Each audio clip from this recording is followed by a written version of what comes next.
Hey, what's up, everybody? I just want to go over GBP USD with you guys. I want to go ahead and show you why I took this trade, why I plan on holding the trade. So let's go ahead and start over from the left. So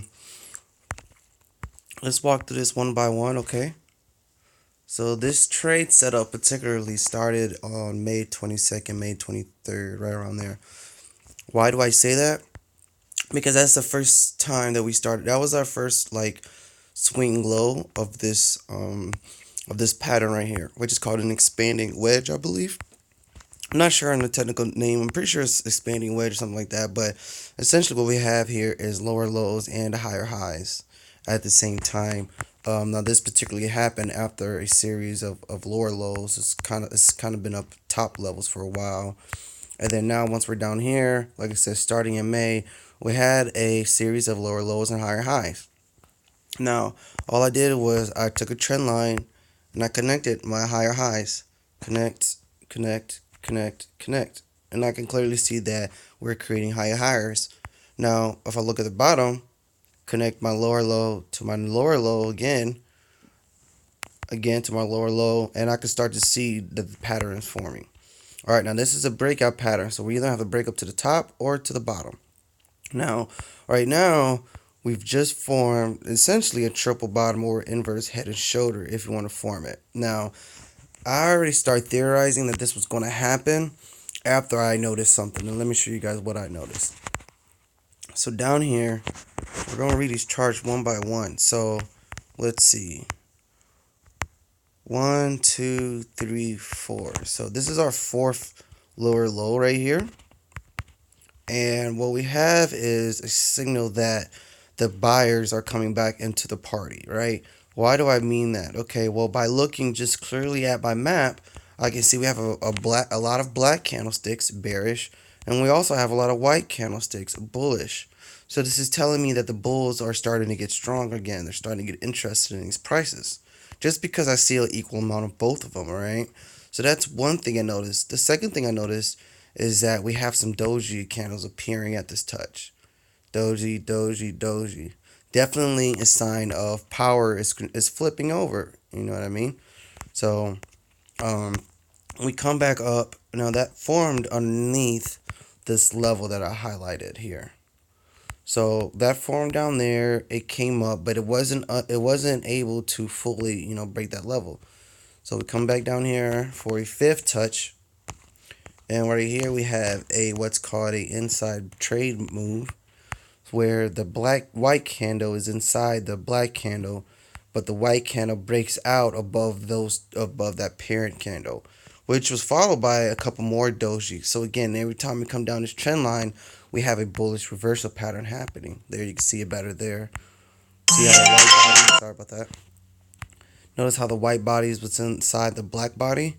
That's an inside bar move, mother bar. Okay, we had a breakout to the top side, but again, we're met by some resistance at this particular level, bearish level right here. So that zone's going to play very important for us. Now, let me show you where I started to see the head and shoulder. It was with this candle right here.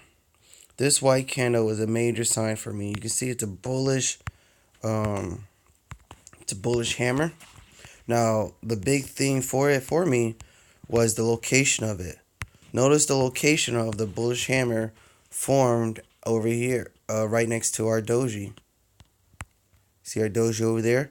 So while it's not tick for tick, it's still at that particular level. Now from here, it's easy. It's pretty easy to see our inverted head and shoulder pattern. I'll go ahead and highlight that where we have a low, followed by a lower low, followed by a higher low. Okay. So that's the pattern that I noticed. So using the fact that that hammer formed at this level, pretty significant to me. And so that's why I teach, I tell people to go ahead and enter either at the 50% or at the 0% or at the closure. So really you could have 3 entries, and that's kind of what I did here. I had an entry right around the closure, I had an entry right around the 50%, and right now we broke that trend line with that strong thrust. So I'm going to hold because of that. So see, we broke that trend line. We're gonna come back down, retest it, and continue flying up. Now, that's now let's say you saw that pin bar. How would you have found out we knew our entry was at the 50%. Now what about a take profit? Well, we can always go back to our previous support zone, right, a resistance level. But if we wanted to take a more projective level, we can use what's called the Fibonacci expansion tool. Now if I go down to my Fibonacci expansion tool right here, so what I'm gonna measure is a low, a high low, and then the high in between it. So here and then down here. Now see how as I move this around? Okay. So I'm gonna use this at the bottom of the pin bar because that's my low, or that's my first higher low. So I connect my higher low with my lower low and the point in between. Now it's gonna give me these projections right here, 61.8 and the 100 level. I think I added the 161.8 level as well. Okay, so these are targets based off the Fibonacci expansion tool. So I think we're still going to go up, definitely towards the 100 and even possibly the 161.8 level. So let's go ahead and draw a line right there. Or even I could draw a box right here. So this 161.8 level is going to be pretty important to me. Right there. That's why I like to see price reach on this GU pair.